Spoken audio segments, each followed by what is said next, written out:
সামনে যে ড্রাইভ করছে সেটা হচ্ছে আমার ছোট ভাই হিমেল, আর তার পিছনে বড় ভাই ফিরোজ ভাই। আর এই বাইকে আছি আমি সবুজ, আর আমার বড় ভাই লুৎফর রহমান। যাই হোক,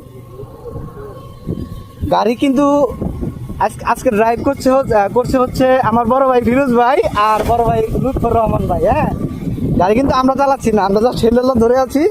ওই যে দেখেন সামনে যে দড়িটা দেখা যাচ্ছে না, ধরে আছে, তার মানে ড্রাইভটা সেই করছে, সে নিয়ে যাচ্ছে লুৎফর রহমান ভাইকে। হ্যাঁ, এই যে দেখেন, এই এক্সপিরিয়েন্সটা খুব দরকার ছিল আমার। আসলে আমার গাড়ি সেলফ নিচ্ছে না। এখন আমি আসলে শেরপুর যাওয়ার উদ্দেশ্যে বের হয়েছিলাম সকালবেলা, গোপালপুর পর্যন্ত আসার পরে তখন আর সেলফ নিচ্ছে না।